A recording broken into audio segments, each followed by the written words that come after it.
I'm Scott Smith with Game and Fish Department, and I'd like to introduce a few folks we have here tonight first, and I'll go through the panel. We have a panel of experts here to talk about migration corridors and their roles in the whether it's oil and gas or what designation or whatnot. So anyhow, thanks. Really appreciate it.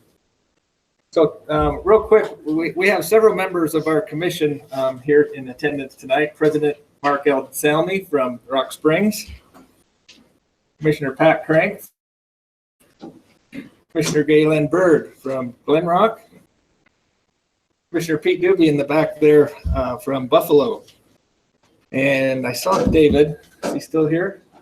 Commissioner Rael from Cali. He must have snuck out on us already. Also from the governor's office, we have Beth Calloway. There's Beth. Lincoln County Commissioner Kent Conley. Kent, thanks for coming tonight. Appreciate it. Actually, coming to Commissioner Bruce. Oh, thank you, sir, for coming. Appreciate it.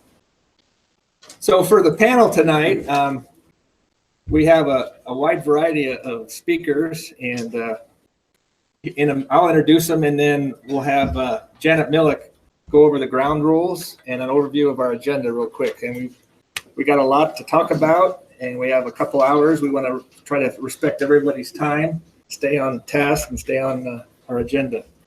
So kicking it off tonight will be Matt Kaufman. He's the leader of the Wyoming Cooperative Fish and Wildlife Unit. Doug Brimmeyer is our Deputy Chief of Wildlife from Game and Fish. Angi Bruce is our Supervisor of Habitat Protection from Game and Fish. We have Jason Crowder. He is the Assistant Director for Office of State Lands and Investment. Over here we have Dwayne Spencer. Dwayne is Assistant Director, BLM for what? Minerals and something else. Lands. Yeah, there we go. We had David Cook on the agenda. He's the Department of Interior's Regional Coordinator for the Secretarial Order 3362. He couldn't make it over from Salt Lake. We do have Brad Jost. He's the Wildlife Program Lead for the BLM. So he'll fill in everything David was going to cover. And then last but not least, we have Scott Gamo. He's Environmental Services Manager for Department of Transportation. So thanks all you folks for agreeing to serve on this panel. And I'll turn it over to Janet, and she will lay down the law on how we're going to run the meeting tonight. Thank you, Scott. Hello, and thank you guys all for attending. This is a great turnout. We're really excited about the conversation that we're going to be having this evening. As Scott mentioned, my name is Janet Millick. By day, I am the Public Information Specialist for the Casper region of the Wyoming Game and Fish Department. But tonight my role is going to be to try and facilitate this discussion. As you guys look around, you notice that there's a huge crowd here, and we want to make sure that everybody has a voice that is heard. And so I will be working with all of you guys to make sure that does happen. So in order to do that, a few ground rules to get started. If everyone could please silence or turn off your cell phone, that would be fantastic. That will help us kind of get through the evening without too many interruptions. Refreshments are located back there in the sage-grouse room. If you did not get one or need one during the evening, please help yourself. There are snacks in the vending machine. Since we are kind of going over the dinner hour, maybe a candy bar can hold you through to make it through the entire meeting. The restrooms are also back here in the hallway if you need to use a restroom. So please feel free to help yourselves to any of those things during the evening. As Scott mentioned, we do have 7 panelists that are here for us this evening. And so in order to hear from everybody, we're going to wait until the very end before we have any questions. So each panelist will give their talk, and then we're going to have the questions at the end, so that hopefully we can have time to hear from everybody as well. We did lose David Cook, as Scott mentioned. The roads in Utah were not conducive for him to be here, but Brad's going to take over his talk, so we won't lose any of that information. Each of the presentations will be between 5 and 15 minutes, depending on the presenter. And again, please hold your questions until the very end. If you don't think that you can remember your question until the very end, Megan and Amanda at the back table have note cards and pens for you to write anything down if you didn't bring anything. So please use that. Following the panel discussion, we're going to take a quick break before those questions and answers. Okay? And then after the questions and answers, we're going to have a period for public comment. So for many of you, I'm guessing this is a time where you have prepared your statement ahead of time and what you want to say to this different panelists, for the different panelists here to hear. So what we're going to ask for you to do is to make sure that you fill out a pink sheet, okay? Amanda and Megan have those at the back table. And what this is going to do is allow us to plan enough time to hear from everybody. If there are multiple people here from an organization, we do ask that you only give us one of your speakers at this time. If you have a prepared statement, you can certainly get that to me, and I will make sure that all of the panelists get that. So in addition to speaking, if you would like to have your written statement, make sure you get that to me. At the back table is my card that does have my email. If you do not get an email response from me almost immediately, it has gone to our spam folder in our fabulous firewall safety. So make sure that you give me a call as well. I will respond to you to make sure that it gets through, because that does happen often in Game and Fish. Okay, does everybody kind of have an idea of how the evening's gonna roll? Panel discussion, break, question and answers, and then we'll have the time period for special statements or public comments from people. So you see Rebecca up here with this fabulous equipment. The meeting tonight is being recorded. We did have several requests from people who were unable to attend. So starting tomorrow on the Game and Fish website, this will be available for people to view. So if you had people that were not able to attend and you feel like this information is valuable for them, please direct them to the webpage and the migration corridor section, and that information will be down there. Okay. One last thing, please make sure that everybody signed in. We will be having communications with people at this meeting over time, and so we do want to make sure that you have been logged in, and we do have your email address to get you any information that might be going. So on that, any questions about this evening? Okay, I think we're ready to go. Dr. Kaufman, you're up. The science behind migration. Dr. Kaufman is the leader of the Wyoming Cooperative Fish and Wildlife Unit at the University of Wyoming, affectionately known as the Co-op. So Matt, good luck. Thank you. Yeah, I think I'm screwing up on one job here. I know you always did, hit the button twice. I did. Telling you. It's coming. No, it's coming. Just give it a second. He said if there was anybody who would screw it up, it would be Benefit. Why did we give him that job?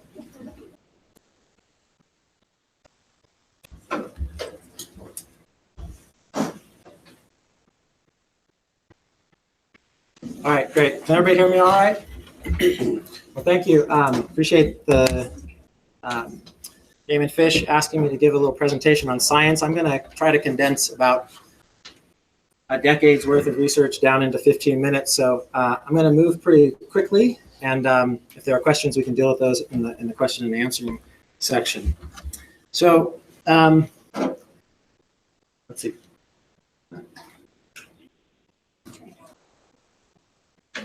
Oh, Turn on the side. I thought Justin already did that. Yeah, Justin did it. Here you go. Okay, so I'm going to start here. So a lot of the new research around migration starts with the ability to collar these animals. So this mule deer is being released after receiving a GPS collar, which will record her locations every couple hours for 2 to 3 years. And it's data like this that has allowed us to make some amazing discoveries in Wyoming. So my colleague Hall Sawyer caught animals and put GPS collars on them down here in the Red Desert, just north of Interstate 80 near Rock Springs. And when he got the collars back, he discovered that those animals make the world's longest mule deer migration. And many of you have seen this migration. This is referred to as the Red Desert to Hoback. And this is just one of many migrations that we have in the state. And so here's kind of a snapshot, sort of a cartoon depiction of some of the data sets and migrations that we have in the state. Wyoming is essentially a state of mountains and plains. And so most of our migrations move from the basins, the sagebrush basins where animals winter, up into the mountains where they get abundant food in the summer. And so the research program that we have conducted in partnership with the Game and Fish Department over the last 12 years or so has really sought to understand all the sort of details about these migrations. Why did they migrate? How did they do it? What benefits do they receive from it? And so I'm going to touch on some of those today. So the first is, why do they migrate? And this is not new. We know that animals migrate to sort of make a better living on Wyoming's landscapes. And the way that I like to think about it is, up in the mountains, animals can make a great living during the growing season, the spring and summer, because this is where all the food is produced. But our ungulates kind of have a problem because they can't persist up there in the winter because they'd be contending with chest deep snow. And so we have sagebrush basins, and those are great places to be in the winter because they're mild and there's not much snow. But again, there's a problem if you stay here year round because the basins are dry and unproductive and they don't produce much in the growing season. So migration is sort of the solution that these animals have of living on a landscape with mountains and plains like we have in Wyoming and other places in the West. So this has been known for a while. What hasn't been known is how to think about the migration route itself. And this question we've tried to address for several years now is, do we really need to think about the migration route as its own habitat? And so here I'm going to go literally in the weeds to talk about why we now consider the migration route habitat. Several years ago, my colleague Hall Sawyer, doing his PhD work, was looking at migrating mule deer down in the Atlantic Rim project area around Bags. And he noticed that as mule deer migrate, they don't just make one beeline movement to the summer range. They stop and their points pile up. And you maybe can't see those in the back of the room, but we developed an analysis to identify those areas where the points pile up, and we refer to those as stopovers. You can see them in dark blue here. But then we had this question of why are mule deer doing this? They spend about 95% of their time in stopovers in a 3-week migration. Why are they taking their time to get to summer range? And so we had this idea that maybe what mule deer were doing is basically slowing their pace of migration so they can get the best food. And so the idea here is that as plants grow, when they start out, they're low fiber and they're high in protein. And this is what animals seek out to make a living. Low fiber plants, they can quickly convert into energy and into fat. But as plants grow and put on structure and flowers and set seed, they become fibrous and they're difficult to digest. And so it's much easier for animals to convert low fiber plants, early emergent spring forage, into fat than it is for them to consume high fiber plants. Okay, and so the idea is that this is what animals are doing when they migrate. And so we've now developed the methods to basically ask how well do animals time their migration. And so, so this is the most technical part of the talk. What we do for every animal, and these are mule deer migrating in the Wyoming range, is we drill into the point they're at, and then we use remote sensing to essentially ask, well, when is the peak green up at that point where the animal is? When is it maximum optimal forage quality? And that's the peak in this curve that I'm showing you. And then we ask, when is the deer there? And so we call this surfing. And so if the deer is occupying a habitat exactly when it's at the peak forage, when things are just greening up and there's all that low fiber, high nutritious food, then they're surfing. And so you can basically look across their entire migration path and ask, how well do they time their movements relative to the flush of green up? Is everybody with me? Okay. So when we can then ask, how well did these animals surf? And so what I'm going to do here is I'm going to put a bunch of points on this, and every point is going to be a location occupied by a mule deer while it's migrating, and the date that the deer occupied it is going to be on the Y, and the date that patch was at the peak green up is going to be on the X. And so if animals are surfing perfectly, their points should fall across this line. And so this is what Wyoming mule deer look like when they migrate in the spring. And so for ecologists, this is an extremely good fit. So these animals are surfing the green wave incredibly well. Many of them, about a third of these animals, are no different than a perfect surfer. So timing their movements in a 2.5-month migration so that they're always at a patch that's just greening up. Never too late, never too early. And so if there was no relationship with the green up, these points would just be all over the map. Okay, so this is really strong evidence, actually some of the best evidence we have to date of the importance of surfing. We call this surfing the green wave, as animals are always, as they migrate, accessing that early green up, getting the best food, and then moving on. It's essentially a means of extending their exposure to spring, which is when all the best food is. Okay, so what do we know about the benefits of surfing? So we haven't done many studies on these, but we did some work up in Cody. This is work I did with former graduate student Arthur Middleton. And what I'm showing you here is the relationship between the body fat of elk that migrate outside of Cody up into Yellowstone and how well they surfed. So on the x-axis is how well you surfed. Some of the animals were over a month mismatched in the timing relative to the green wave. Others were within 2 weeks of it. And that made a huge difference. So if you surfed well, this is September body fat. So you're going into winter after the growing season with 18% body fat versus 8 or 10% if you didn't surf well. And for those of you who work or study elk, you know that's the difference between surviving the winter or potentially your calf surviving. So these are really important differences.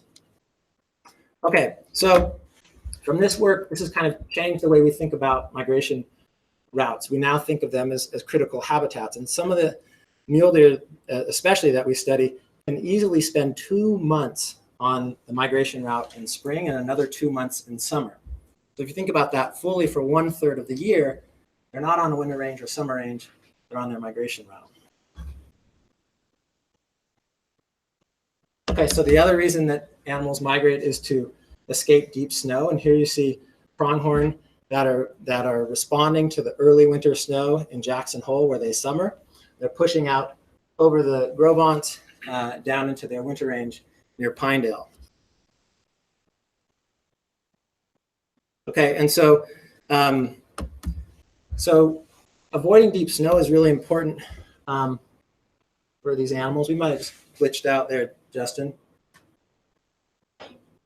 Well, let me see if it'll advance. There we go. So, and we've put together some animations of sort of how animals respond to snow. And I just want to show you one of those because it demonstrates how each species responds to snow differently when they migrate. What I'm showing you here are 4 different individuals, a moose, a mule deer, a pronghorn, and an elk, all summering in the upper green. And so this is October. There's a little bit of snow in the winds, but not much snow has fallen yet.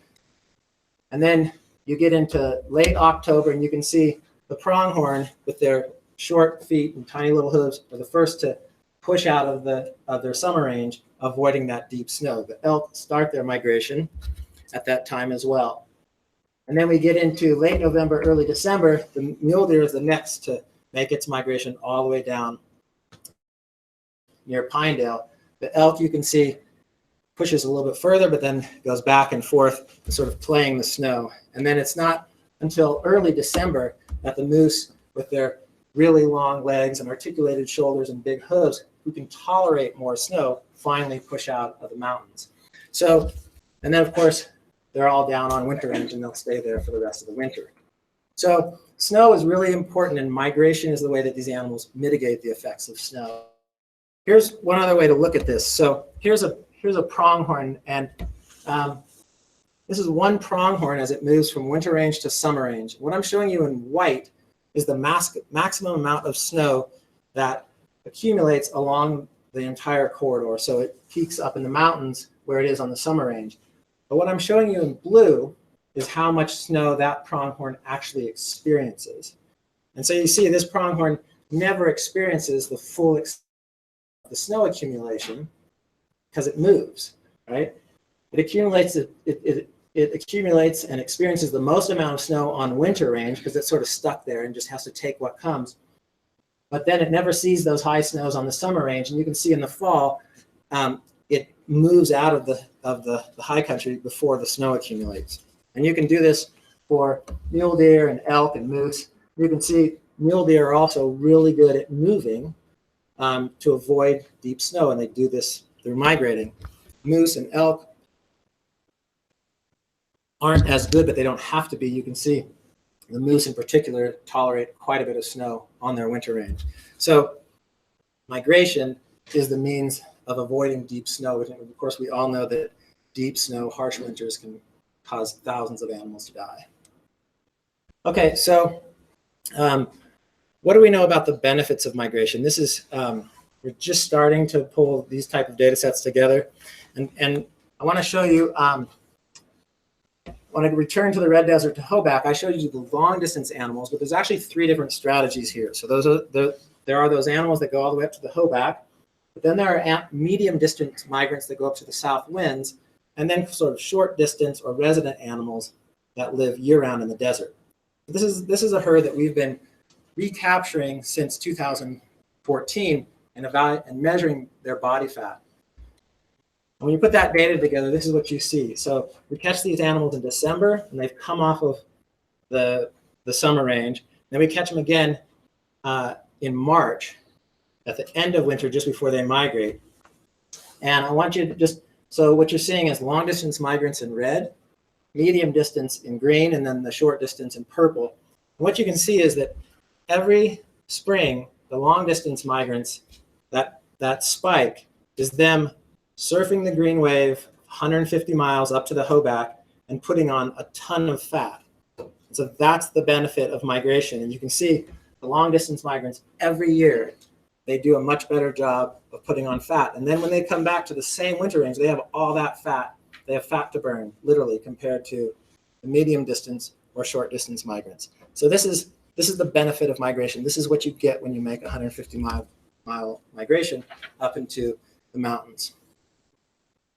Okay, and so I want to end by talking about some continued work. In 2016, our group in the Game and Fish set out new collars in this herd, and most of the animals did what the rest of the herd does, but then one animal did something a little bit different. She made this migration along the foothills of the winds, but then she kept going, and she went around the Gros-Ventres, down into Jackson Hole, and then around the northern part of the Tetons and all the way over to Island Park, Idaho, this summer. And this was kind of exciting. She had a satellite collar, so we were watching her migrate, daily on our computers. And so at this point, there were sort of 2 options. Either Wyoming just gave a deer to Idaho, or this animal just broke the migration record by 90 miles, and she's gonna return back to the red desert, meaning this is the migration that she makes. And so we were excited to just sort of watch until the fall hit and to see if she would return her migration. And unfortunately, the collar malfunctioned and just failed completely and went silent. So for 2 years, we didn't know what had happened to her until last March. We were recatching animals in the red desert, and we caught her again, just sort of randomly, because we couldn't hear her. And so we knew she'd returned all of that way. We put a fresh GPS collar on her, and then we sort of took bets of what we thought she would do. And I'm sure you all have ideas about what you think she would do. I thought she would go back. And before I tell you what she did, I want to tell you why I thought that. So we've been working to try to understand how these animals learn to migrate. And when you think about it, these animals are going up over big mountain peaks, through rivers. It's really amazing where they go. And the question is, like, how do they know where to do that, where to go and how to do it? And so with mammals, there's this idea that movements and migrations fall along a spectrum from either innate to learned. And by innate, I mean genetically and programmed. So your genes tell you where to go, when to go, how to migrate. But with mammals, the idea has always been that it's learned, that you have to learn this from your mother. You have to learn this from the rest of the herd to figure out how to migrate. And we've never had a really good test of that. And last year, our group published a study that looked at this. And what we did was we took bighorn sheep that had been translocated into Wyoming and Idaho, coupled with moose that have naturally reestablished in Wyoming and Idaho, and basically asked, this was sort of a test of this learning hypothesis, because if you have to learn how to migrate, then if you're a translocated bighorn sheep that's just dropped into a new habitat, which you have no knowledge of, you shouldn't be able to migrate. Whereas if it's genetically programmed, you should immediately figure out where the sun and magnetic north is and migrate. And so what we found, of course, was that all of the herds that have been existing in Wyoming for basically forever, for at least 200 years, those shown in green, most of those animals migrate, but the translocated animals basically didn't migrate. Most wildlife managers know this because it's been, their efforts to restore bighorn sheep in Wyoming and Idaho that made this type of research possible. But basically, the translocated animals don't migrate in the new habitat. And then you could look at their surfing ability. So how well they surf the green wave, like I showed you with the mule deer. And it turns out that those that aren't very migratory don't surf well, but the better you get at surfing, the more likely you are to be migratory.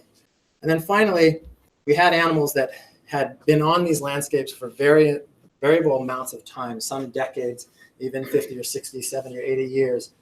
And when you look at time since translocation, you see all the newly translocated animals don't migrate. But then for sheep, 30, 40, 50 years, they start to learn how to migrate. And for moose, it takes 80 or 90, even a century before they learn how to migrate. So they don't have the knowledge, they don't come with the knowledge, but they can learn to migrate over time, but it takes decades. And so what do we learn from this? We learn that these migrations are really complicated, and they're not inherently programmed to do this. They have to learn how to do this. When this study came out, it was covered widely in the media, and I kind of like this this headline: "Humans are destroying animals' ancestral knowledge." And what's misleading about that is we're not currently destroying their ancestral knowledge. This isn't happening yet. But in the case of bighorn sheep, it did happen a century ago. When we lost bighorn sheep, we lost all the knowledge that those herds had accumulated about how to make a living on Wyoming's landscapes. And now they're relearning it. And so this is a sort of cautionary tale about the importance of maintaining the migrations that we have today, because in those migrations and the seasonal movements that those animals make exists all the knowledge that they have accumulated over generations and generations of how to make a great living and prosper and produce abundant herds on Wyoming's landscape. Okay, so what did Deer 255 do? Well, she's learned this migration from her parents, who learned it from their parents. And when we got the collar back, we saw that she made that familiar migration and then naturally continued back through Jackson Hole, back to her summer range in Island Park, Idaho. And then this fall, she came all the way back following the same route and is back down on the winter range today. And so I think 255 shows us that we still have a lot to learn about how these animals migrate, where they migrate, and for me, I think 255 and this type of data just points out that these animals have learned amazing ways to exploit Wyoming's landscapes, and when we think about corridors and managing them, we should think about managing and sustaining that knowledge. And with that, I'll turn it over to the next speaker. Thank you. I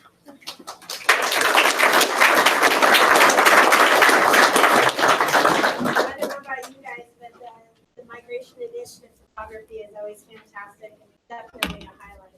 So thanks for sharing that, Dr. Crawford. Next, talking about designating ungulate migration corridors and risk assessments is Doug Rimmeyer. Doug is the Deputy Chief of Wildlife for the Wyoming Game and Fish Department. Doug? Thanks, Janet. So I want to touch on the framework that we use to designate our corridors, and I'll kind of be fairly brief, but basically Wyoming statute 103 states that all wildlife is property of the state, and the commission is charged with protecting, management, and regulation of that wildlife. And so over the years, we've developed different protocols for mapping wildlife as they move across the landscape.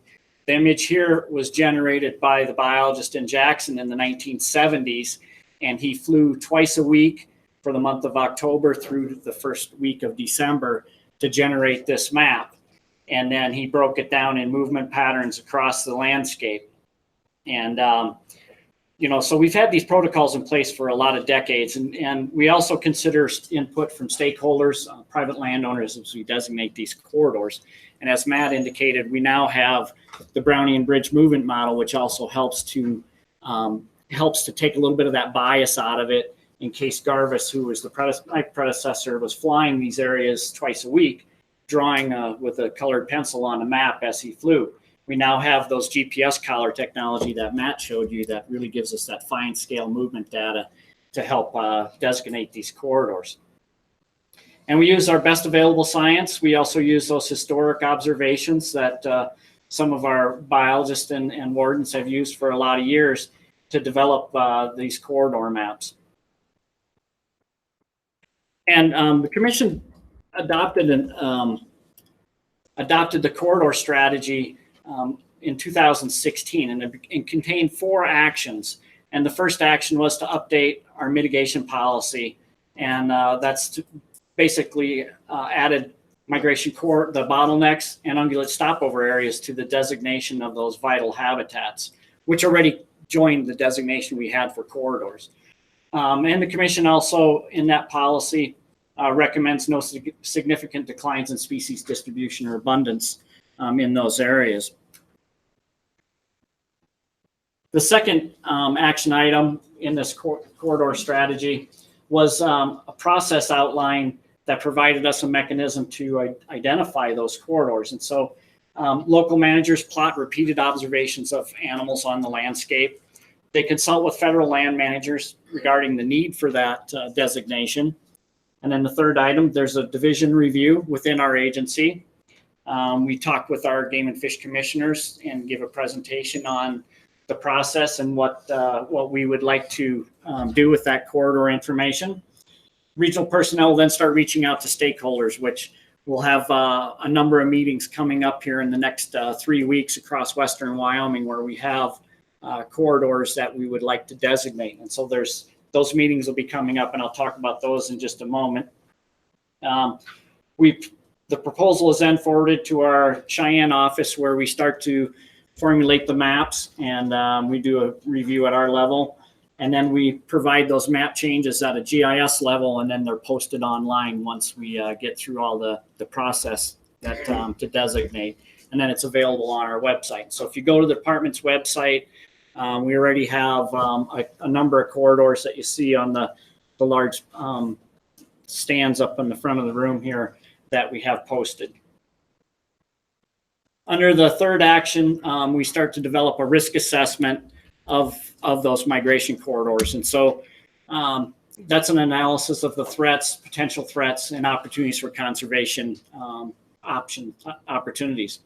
We work with our stakeholders, review that information, we determine what risks are there. We also participate with Matt Kaufman's shop on the migration initiative to help work through the designation process through his office. And we work cooperatively with our stakeholders to identify any research that may be needed. And I do have a copy of the sublet corridor assessment, and that'll be, if it's not on our website yet, we'll have it posted sometime tomorrow, so you guys can take a look at that. So the sublet mule deer corridor, which we have a big map, 3x4 foot map up here that you can see what that corridor looks like after the designation.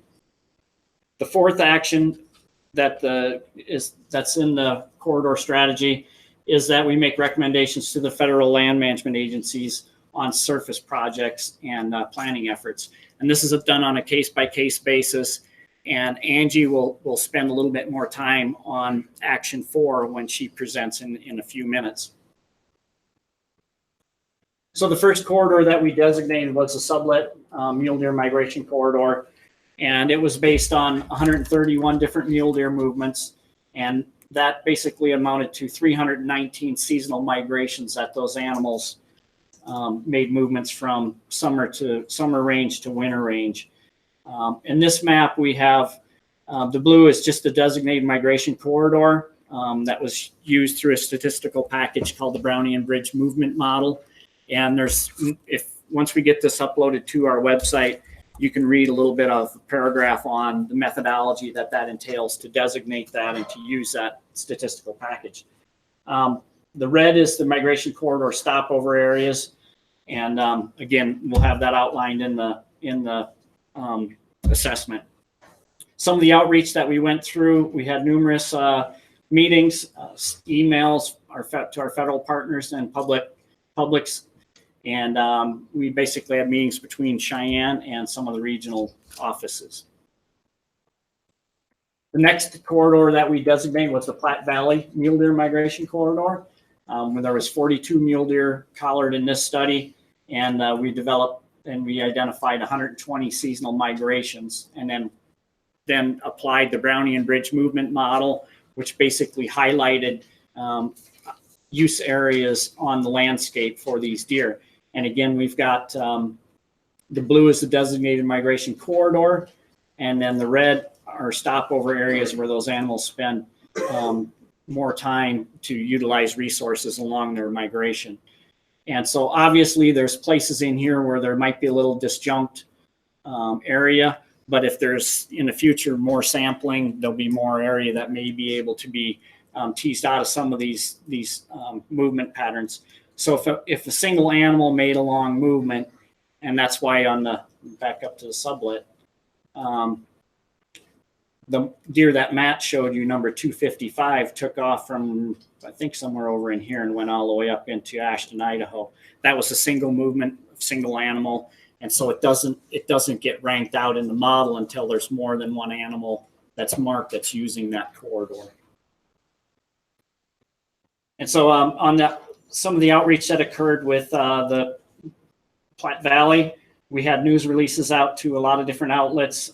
We posted this proposal online, and we have a community meeting scheduled for February 27th in Saratoga, and the region will highlight the methodology and take feedback on the process that we use to designate this corridor. The Bags corridor was the next mule deer corridor that we looked at. It involved 118 individual mule deer, and we identified 298 seasonal migrations in this area. And this will give you an idea. The Colorado line is right here. Rawlins and Interstate 80 is right in here. And so again, we had an outreach to industry and to NGOs, our federal partners, landowner contacts. Outreach is ongoing with this one. And we have a community meeting scheduled for February 20th in Green River. We have two other corridors that are still considered draft. We presented them at the commission meeting just last month. And the first one is the sublet pronghorn corridor. Basically, we had 111 different pronghorn that migrated 50 miles or more in this herd unit. And we used the Brownian Bridge Movement Model to designate. On this one, we have it. You can see the colors on here, and we can get you. I think there might be some maps in back that Megan has at the sign-in table, but it shows you the low use corridor, which is the kind of the grayish blue, and then the high use is red, and then the medium is kind of the yellow, and then stopovers are also marked on here as well. We had 230 seasonal migrations that were 50 miles in length or more, and it was 180 miles in total length for the pronghorn. And we have community meetings scheduled for February 20th in Green River, February 21st in Kemmer, and February 27th in Pinedale. The last corridor that we are looking at right now is the Wyoming Range Mule Deer Corridor. Data has been collected from 2013 to 2017. It involved 126 mule deer, and it ended up with basically 505 seasonal migrations within that corridor. We provided some outreach during the January commission meeting. We've had federal partner and landowner contacts, and outreach is basically ongoing at this point right now. We have community meetings scheduled in February 20th in Green River, 21st in Kemmer, 26th in Etna, and February 27th in Pinedale. And we'll have more information on this too and some of the handouts. And with that, that kind of wraps up mine, and I'll turn it over to Angie. Thank you, Doug. In doing research for this evening, one of the things that was neat that I learned was that Wyoming was the first state to designate migration corridors. So thank you for that. Next up, talking about oil and gas lease parcel sales from the Wyoming Game and Fish recommendations. We have Angi Bruce. She's the Habitat Protection Program Supervisor for the Wyoming Game and Fish Department. Angie? Thanks, Janet. Well, welcome everyone. Thanks for everybody coming out this evening and taking their evening hours to learn more about corridors. So my part of the presentation is to talk specifically about the department's recommendation to land management agencies on oil and gas lease parcel sales, specifically looking at the Bureau of Land Management and the Office of State Lands and Investments.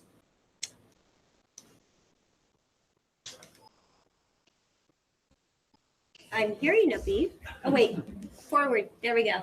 Oh, let's go back one. Okay, I got it figured out. So first of all, I take just a minute to talk about the elaborate collaboration we have going on with Bureau of Land Management and their oil and gas lease parcel sale reviews. We have a long history of working very closely with them. The department is very committed to this effort. And this picture shows all the different feedback that we provide. We provide it both at our field office level, to the BLM field office, to our regional level, and between the two state offices as well. This collaboration is also outlined in a memorandum of understanding between the two agencies in order to ensure that all these processes are taking place. Now, to specifically go over the three parts of what our recommendations are based on, just as Doug mentioned previously, in the migration corridor strategy, it tells us to look at these reviews on a case-by-case basis. And then we're also going to look and evaluate the best science available. And thirdly, when we're reviewing these lease parcel sales, our goal is not to limit the lease of these parcels, but rather to limit the infrastructure within the corridor itself. So first of all, let's talk about the existing science. There is a paper by Hall Sawyer, 2013, looking at coal bed methane wells, and this occurred over in the Atlantic Rim area. This found that given an increase in disturbance, ungulates may modify the timing of migration, constrict the size of the area used for migration, and move through the areas of increased development faster. There's another area that we have turned to as well, looking at the best available science. And this is some unpublished work by Hall Sawyer, and it is done with over in the Pinedale anticline area. It is looking at the mule deer expected levels of use given the availability of winter habitat significantly declined with the construction of one pad per mile squared, and negative trends continued over a 5-year period with densities varying from 1 to 14 pads per mile squared. Now, it's important to pull out the differences in these two areas of study. First of all, the coal bed methane wells tend to be quite small as a footprint of 10 by 10 foot in size, where the deep gas wells that we're more used to today can be several acres in size. So this is important to note. So I want to draw your attention to that second area of study that Hall Sawyer did. And I have underlined winter habitat because this study was focused on winter habitat.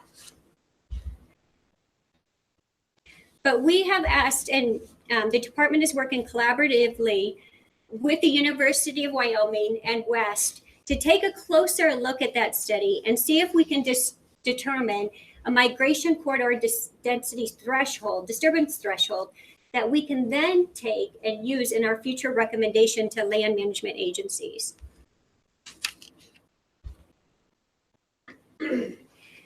So now I'd like to take you through the process of how we review these leased parcel sales with the Bureau of Land Management. You remember back to that first chart where it showed the inner workings between the two field offices. That's the first step. So the department's field office personnel will review those preliminary lease sales at their level. And what they're doing here is they're looking to see if each lease parcel has the proper stipulations placed on them, as well as the special lease notice placed on them. This is also an opportunity for our field managers to identify any other data that they might have or any other habitat issues that they think they should alert BLM to. The next step is where the department state office staff reviews the preliminary lease parcels and provides recommendations based on the following steps. First of all, if the parcel or a part of the parcel is 90% or greater in the corridor, it is recommended for deferral. So I know a lot of you in the room have heard a lot of talk about this 90%, but I'd like to take a minute to talk more elaborate where this came from. The idea behind this 90% is there enough space outside the migration corridor, but within that lease parcel to place the development infrastructure and therefore not harm the habitat within the migration corridor?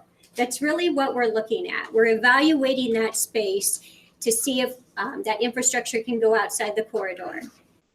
We believe that with today's technology, with oil and gas development, that a well pad could be placed outside and either horizontal or directionally drilled to extract the minerals within the corridor. So the next view, or the next filter, if the parcel or part of the parcel includes vital stopover habitat, it is also recommended for deferral.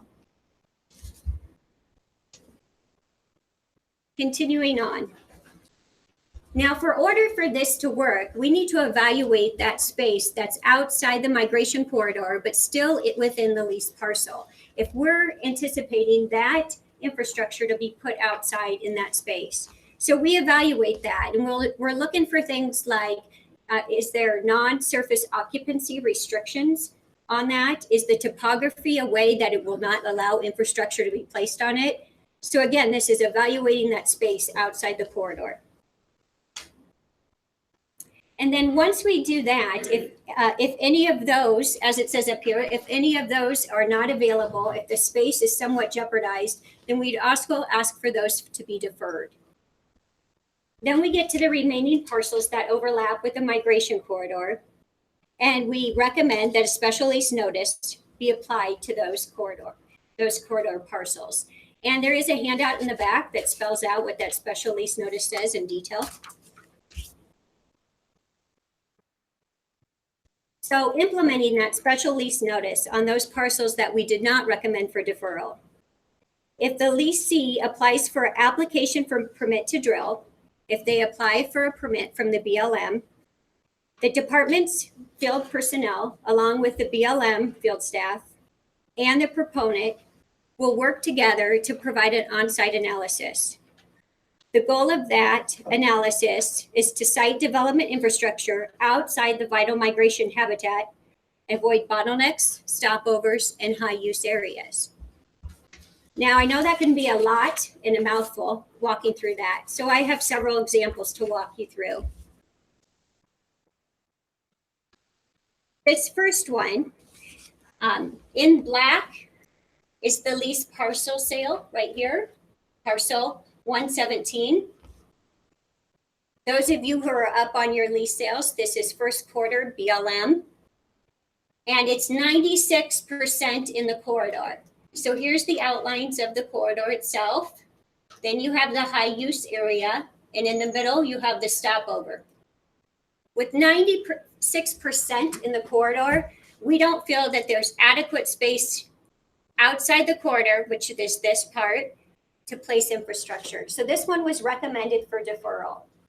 This one, if you'll notice, also has that vital stopover habitat in there, which also makes it recommended for deferral.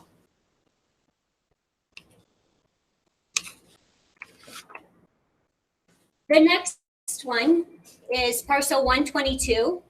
It is 49% in the corridor. There's the parcel, there's the edge of the corridor. You can see that there is ample space outside the corridor to put the infrastructure. However, it does contain stopover area. So this one was recommended for deferral.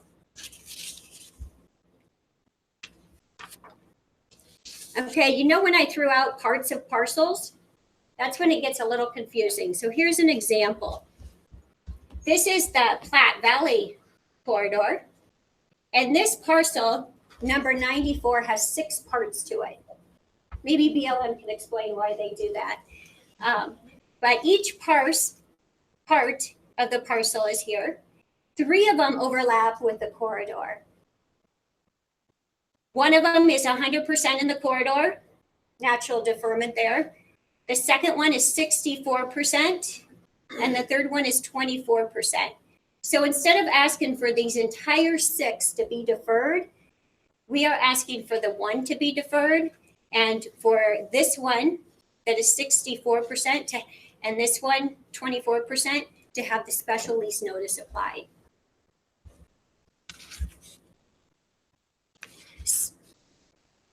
Okay, last one. This one is parcel 128 and only has 13% of the corridor within its boundaries. No stopover areas. So here's where I want to draw out the attention that we are looking at this area to make sure there's no land use limitations or topography issues. You can see the polygons here. This is 25% or steeper topography. And the red is NSO or unavailable, and the green is an NSO for sage-grouse lex. This one does not have enough limitations in the space outside the corridor, so we recommended this one for a special lease notice. So in summary, this is the 4th quarter 2018 BLM parcel lease sale. Now this one is also known as the February sale since it got waited until there was another public comment period in order for it to go back out. So here, this first preliminary lease sale map is that first look. When I say we get to look at those preliminary lease sales, it looks something like this. This is before we've done our recommendations. This is the map after we have done our recommendations, what it looks like.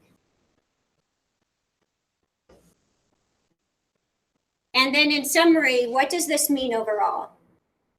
So let's hit that 4th quarter first, the February sale. I've broken it down to sublet and bags. 1st quarter 2019 had parcels in sublet and Platte Valley. And defer all leases is the first column. Defer part of a lease, that example like I gave you, and then the total deferral.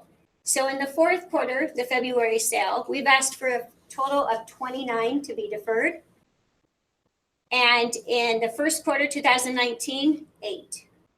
Over here, you can see it in comparison to the total number of leases that overlap the corridor.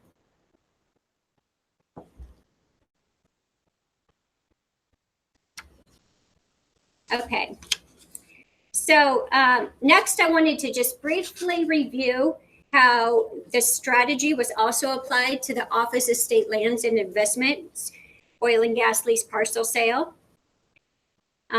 Last year, they had their first lease parcels up for sale in July. We worked with them, and they deleted them at the time until they could come up with a stipulation to be placed on the lease parcels for when they went for sale. This stipulation is 146. There's copies in the back as well if you want to look at the specific language on it.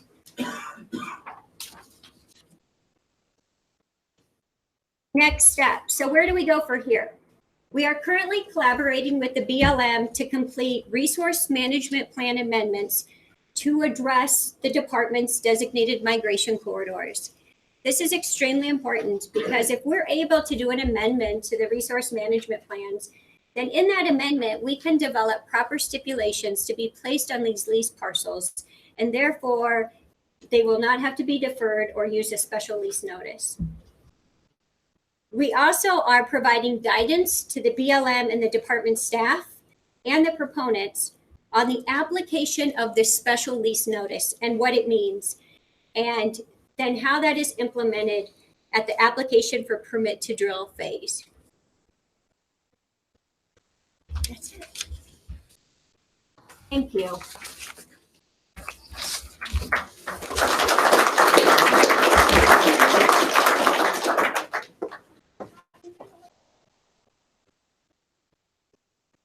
Thank you, Angie. Just as a reminder, if you have not filled out a pink sheet, and if you want to talk this evening, if you want to make a statement, please make sure to get those to Angie and Megan on the back table so that we can plan time accordingly. Okay, next up, oil and gas lease parcel sale process for the BLM is Dwayne Spencer. Dwayne is the Deputy State Director of Minerals and Lands with the Bureau of Land Management. Thank you. Well, thanks everyone for coming out and listening to the talk. I want to thank Angie. She did a fantastic job of describing how we coordinate with each other. So there's two things I'd like to quickly cover on the oil and gas leasing process. The first one that I always hear is like, why do we have certain lands available for oil and gas leasing? And then secondly, how does the process work? So first thing I'd like to cover is why are lands available for oil and gas leasing? Well, it all starts with the Mineral Leasing Act of 1920. And what that law did is it made public lands available for mineral development and mineral leasing. And as a starting point, and it's been changed numerous times, but as a starting point, it makes all lands available for oil and gas leasing and other leasing. Now, over the years, there's been evolutions, there's been changes to it. And we fast forward to 1976 to the Federal Land Policy Management Act, which came out and said, well, BLM, you need to put together resource management plans that outline uses that are going to occur on the federal lands and what the restrictions are going to be. So you take the Mineral Leasing Act, you fast forward to the resource management plan, and that outlines what lands are available for oil and gas leasing, and then what resource values are out there, and then what stipulations would be applied. So as a starting point, you're going to look at the resource management plan and you're going to see what lands are available for oil and gas leasing. And then it's going to outline the stipulations or restrictions on the oil and gas leases when they are leased. So that starts as your base starting point. When you look at a resource management plan, that's going to outline very clearly what lands are open for oil and gas leasing, what BLM lands are open. And then you can look further and you can determine what stipulations apply to those lands when they get leased. So now we move into the actual lease parcel process. So BLM is required by law to hold an oil and gas lease sale quarterly. And that turns out to be a 6-month process. And how that process works is oil and gas operators or anybody can submit a nomination that they would like to see certain lands offered for an oil and gas lease. We run a nomination period, and that then cuts off 6 months before we have a sale, because the process is 6 months. So all those nominations are then taken and combined into what we would call logical parcels, meaning you don't take a piece that's up in Johnson County and combine it with a piece in Lincoln County to make a lease parcel. Our adjudicators have a rule on how you combine those to try and keep them fairly contiguous and so you can effectively manage them. Then they perform an adjudicative review, meaning you look and see what is the legal land description, what's the true legal land description that the federal government owns or doesn't own. They may get a nomination that we don't own any federal land out there. And secondly, they'll take all of that and they'll assemble it into a parcel. After those are put together, then, as Angie indicated, we put together a preliminary parcel list, and now with the great GIS technology, you can run it against the model and identify all the identified stipulations. Those are then distributed out to our field offices. The field offices get all those and they perform their review. They look to see, are the stipulations properly applied? Is there any other issue that maybe has come up that we don't know about that wasn't captured by a stipulation or something else come out? Simultaneously, the Game and Fish gets that same copy and they start doing their review. I won't go over all the steps that Angie goes through, but basically, our field offices get about 3 weeks to get that reviewed. Those then come back to the state office where we review what they've gone over and say, well, whoops, we've got a mistake here. Maybe that land was already leased. Somehow didn't make it on a plat in time to catch it there. So we've got a delete deferral to assemble a final parcel list. where those are then combined. And in that time, we also prepare an environmental assessment. That environmental assessment is then put out for a 30-day public comment period for people to look at and say, here's the lands that will be offered for leasing, and here's the stipulations that go on those specific parcels. Have 30 days to submit those comments in. In the meantime, that comes in, we will look over those comments and then prepare, are there any other pieces or bits of parcels that we need to delete, defer? Working with Game and Fish, try and capture those fairly early on the process so we don't have to spend time writing environmental assessment about parcels that we end up ultimately deferring. If it's in a corridor, try and capture that early. That doesn't always happen. There can be bits and pieces that are missed.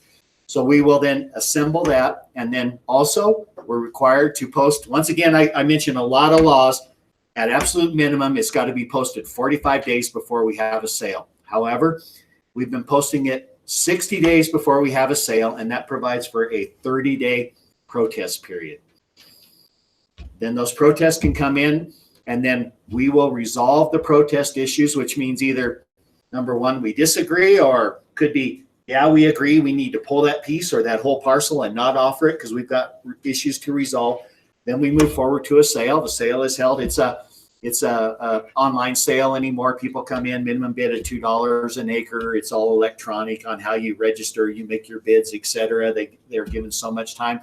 When the time closes, the person with the highest bid has won that parcel. So I realize I did that really quickly, and I'll wait for the questions later there, but a couple key issues that I really would like to hit again. Number one, resource management plan identifies the lands available for leasing and the stipulations that would be applied to them. So always encourage, when you see BLM having a resource management plan, having a public comment period, that is the time to participate and really look at those. Secondly, I guess I forgot to mention this earlier, is we got a policy that basically says you implement your resource management plan until you change it. So that's the key. You may say, wow, this changed. So BLM, we have to make a decision. Is it significant enough that we need to launch into a brand new RMP revision or amendment to change that decision into it? Or is it going to have to wait a while until we have enough issues to undertake a resource management plan amendment or revision process? But the key factor is that we implement the plan as it's written. That's the policy now. Can't have a resource management plan that's in a constant state of flux where you could never make a decision on it. So the policies come out, made it really clear. You implement that plan. So if it's available for leasing, you review it, and you review it against the current stipulations. I'm sure I did that so quick you'll have lots of questions later, but thank you very much.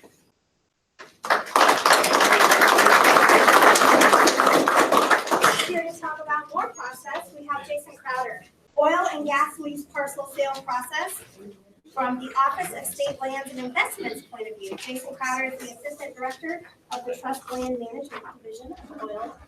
Office of State Land and Investments. Well, thank you very much, and thank you all for coming out again. One of the very good benefits about following the BLM and the Game and Fish is I don't have a whole lot more to add to that, so we'll be very quick here. What I do like to do is just give you all a foundation of what we do at my office.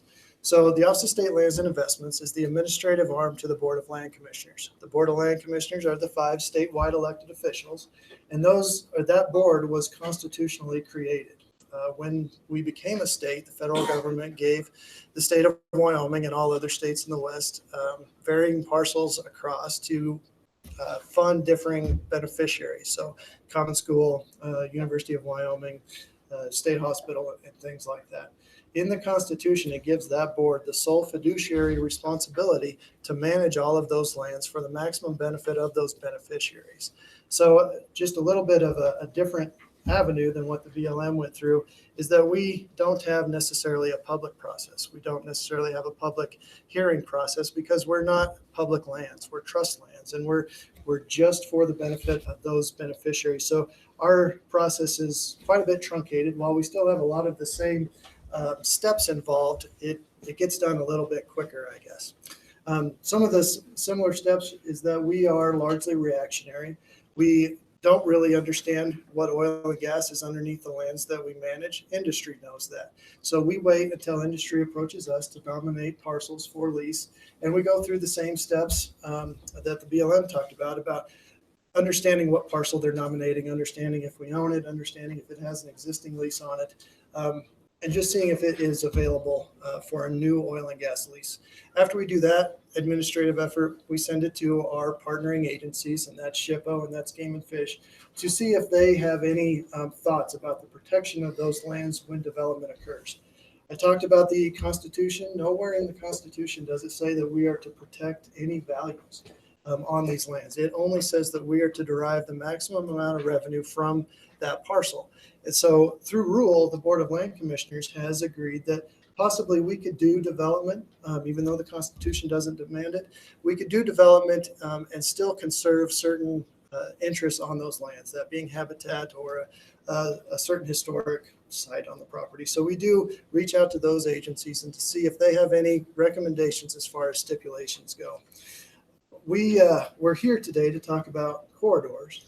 That process goes through all of our stipulations. We have 146 of them that we've developed through time, but we're here today because of the migration corridor. And so we've done a lot of negotiating, a lot of back and forth with the Game and Fish Department to strike that balance between where can we maximize revenue and where can we also protect the very important migration corridor that everybody has talked about up to this point. And so we have developed what I think is a very good stipulation. It's number 146. It's on our website for you all to review. And through that development of the stipulation, we really wanted to follow the guidance that the Game and Fish Commission gave the Game and Fish Department, making sure that we could hit all of the very high points, all the very important points that they gave the department as guidance. Part of that is we need a blanket statewide stipulation so that our managers in our office can manage it efficiently and can manage those stipulations appropriately. But as you've heard and through many conversations about this topic, a statewide blanket policy doesn't make sense in every situation. But the Game and Fish Commission's guidance is somewhat of a blanket stipulation for the whole state. So our stipulation is very clear that in order to develop on a parcel of state land, you must develop a plan and submit it to the Wyoming Game and Fish Department. So everybody, if you're going to develop on state lands, develops that plan and submits it to the Game and Fish Department. They do their analysis. Part of our stipulation says that you must include strategies to avoid bottlenecks and stopover areas. Obviously, those are the most critical, as was relayed earlier, to the whole migration corridor. And then through that plan development, you submit it back to our office, and with coordination with the Wyoming Game and Fish Department, we decide if that plan is appropriate enough to allow a development on state lands or not, or if we need to go back to the drawing board. So as was mentioned earlier, we did just start this discussion last year. We did have 23 parcels that were nominated in the Pinedale migration corridor. We didn't have a stipulation developed at that time, so we did defer those until the next auction when we had time to negotiate and to talk with the Game and Fish Department to develop this stipulation. We offered all 23 of those parcels for sale. 12 of them did receive bids, and the rest did not, which means that our next auction coming up in March, 11 of those you'll see, if you haven't seen already, on the map for a new lease. No other new parcels have been there. Again, all of those were nominated because we are a reactionary agency. But I just wanted to give that to you. I don't need to rehash everything else that was said, so we'll wait for the question and answer period to go for more.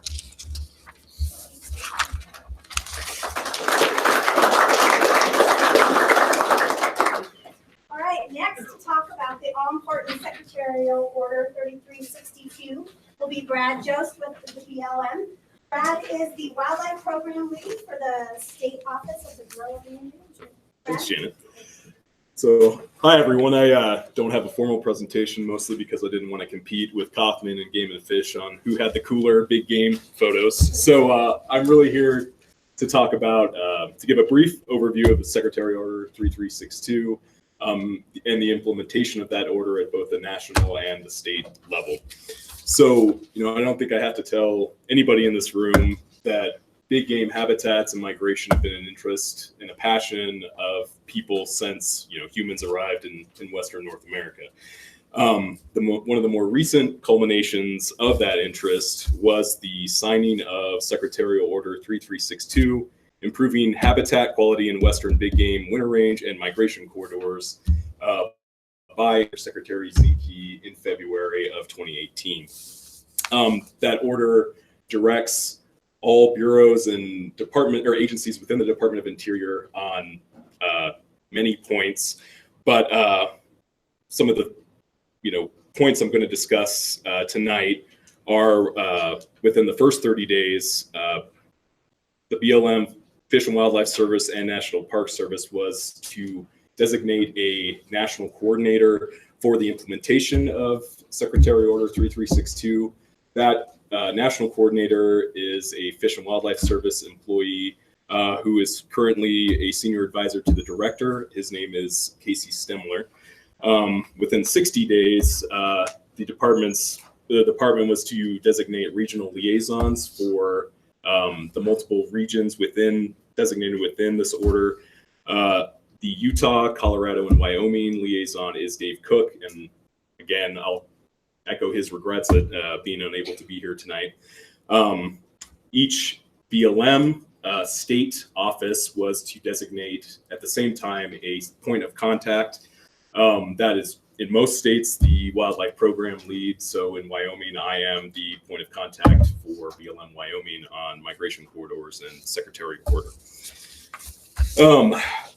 So once these positions were designated, the department reached out to state wildlife agencies and requested priority migration areas and research priorities. When the state agencies returned that information to the department created action plans for each state. The action plans were then distributed to the state wildlife agencies for approval, and all agencies approved their respective state action plans by October of 2018. So using that information, the intent of these action plans were to encourage partnerships and help focus conservation within these priority areas that the states responded. So another opportunity that the department has created are funding opportunities for both research and project implementation within these priority areas. There's a combination of funding at the national level. It's a conglomeration of Fish and Wildlife Service and BLM funds, totaling approximately $3.2 million this year for research specifically. There's also some additional funds from USGS on mapping of migration corridors in states that request that specific action. As far as habitat improvement dollars, there's approximately $2.7 million in a NIFWIF grant. That grant opportunity closed January 10th of 2019. Of those funds, approximately $2 million were contributed by BLM, $500,000 by Fish and Wildlife Service, and $250,000 by ConocoPhillips. There is an intent to have another round of proposals towards the end of 2019. So, keep your eyes peeled for that. Fish and Wildlife Service partners for the Fish and Wildlife Service program has also set an additional $1.5 million annually to support private land habitat conservation activities within these state priority areas. So that kind of sums up the national implementation of Secretarial Order 3362. So I wanted to touch on some highlights that Wyoming BLM has engaged in on implementation of the order. These efforts include habitat improvement and research projects, specifically for my program, the wildlife program in 2018, that constituted approximately $625,000 worth of contributions. But in addition to that, the sage grouse program and the fuels program, just to name two additional funding sources, contributed approximately $6 million for research and habitat improvement, a lot of which occurred within these big game priority areas. BLM also has met with Game and Fish to discuss updating our umbrella MOU between BLM and Game and Fish to incorporate a specific direction in the Secretarial order. We anticipate that revision to be complete by the end of 2019. So that's really the highlights that I had to discuss. But I do want to say before I sit down that, these efforts have all been in coordination with Game and Fish, the state office, and multiple partners across Wyoming, both at the federal, state, and local level, including many NGOs and public, entities. Wyoming Landscape Conservation Initiative is a great example of a partnership that BLM is more than happy to participate in that gets a lot of this important work done. So we look forward to contributing with and coordinating with everyone into the future on this effort. Thanks.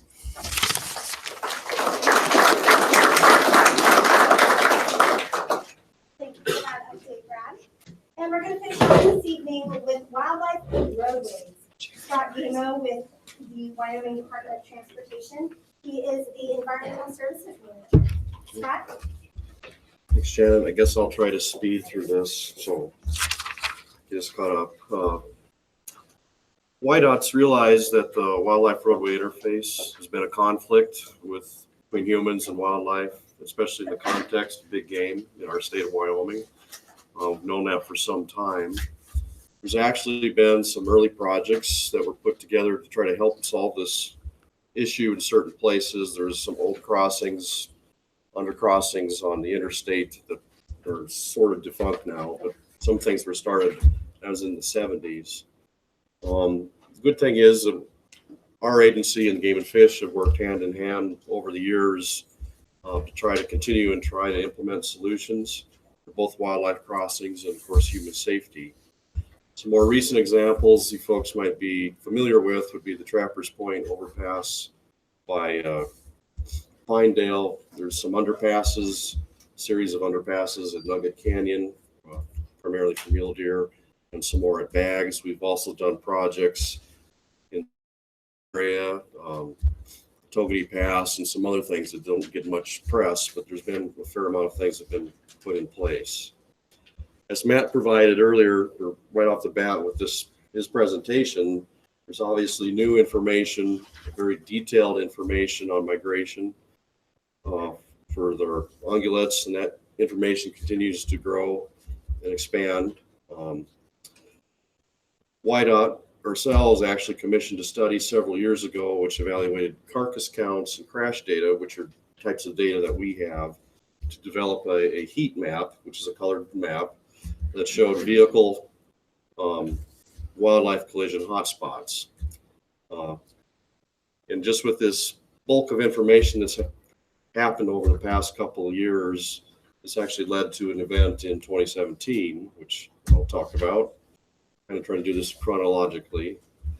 In 2017, in the spring, Game and Fish and WYDOT held a Wildlife and Roadways Summit in Pinedale, which brought together our engineers, their biologists, NGOs, interested publics, and actually a couple state legislators and some other agency folks to come together and look at the heat map that I mentioned and look at that from a field perspective or an on-the-ground perspective and see if it made sense with what our both agencies and everybody out in the field recognized.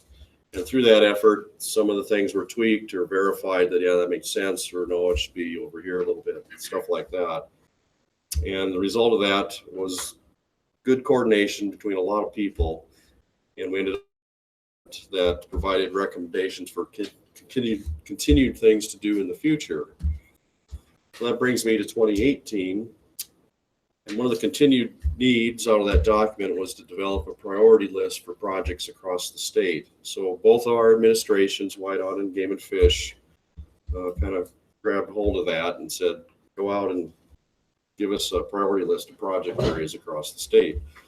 So we formed a work group, the two agencies, to deal with that, and we invited some NGOs and others. So we included Wyoming Wildlife Federation representative, Nature Conservancy, and someone from the Migration Initiative and BLM to come together and figure out how to do this prioritization process. Well, the first thing we did is we tasked the districts, whiteout districts, game and fish regions, to go back and look at their heat maps in their specific areas, and then group projects as either local, they could be done on a local scale, or statewide, whereas a bigger project that'd be elevated to a state level to do something with it, and then basically categorize them into low to high priorities. That came back to our group, and we took just the high priorities that the field folks gave us and just focused on those. And we utilized those to create a rank for statewide projects. We applied human safety concerns, wildlife needs, such as whether it was in a wildlife corridors we talked about this evening with probably the highest score. Below that might be winter range, and below that would be seasonal range, things like that. And we put those scores together, and that helped us rank out those projects. All told, we ended up with 43. Although if you ask me next week, maybe I'll tell you a different number. It seems to fluctuate a little bit, but basically it's about 43. And that information was actually input into our planning division, which is where I work with YDOT. So when a project comes up in the future and happens to be in the area of where one of our priorities from this list occurs, then that'll kind of raise a little flag that, oh, by the way, there's a crossing issue or something here. Is there a way to deal with that within our construction program? After that, actually both administrations asked for 10 top projects. We had a smaller group of projects to utilize, and some of that information has been provided to the legislature this year. Been following any of that. Also, our folks on our team helped develop a story map for more information. If those of you haven't seen that, it's a good place to look, which is found on the Game and Fish website, and we have a link on our site. It can give you more background information on that. And then, of course, last year, maybe some of you already purchased some, the Muley Fanatics were able to put through a license bill, and you can get licenses now. And I believe last I heard, I could be spreading a rumor, so if I'm inaccurate, I apologize, but we heard there's about $300,000 or so that's been developed from that license plate purchase so far, which is higher than what was expected.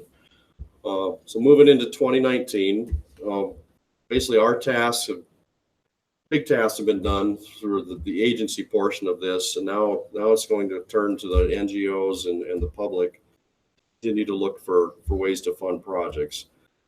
One of the needs for funding is with our program, we focus on human safety, which we want to have all DOTs try to strive for 0 fatalities.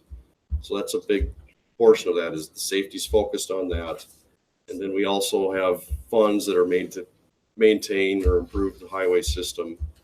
So this is kind of an offshoot of that in order to do that. And because of the cost and number of these projects, there's probably need for some other funding avenues to do that. So anyway, that's all I had.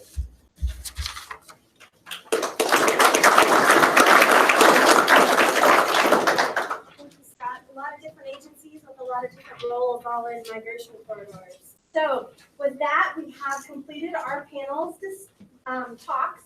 If we could take a 10-minute break, if we could meet back here at 6:35. That will start a question and answer period. Again, if you want to make a public statement, sheets back to Amanda and to Megan in the back of the room there. Otherwise, if you just have a question, you do not have to fill out a sheet. Did I get it for you? All right, 10 minutes. Let's take a break. Thank you guys for the time.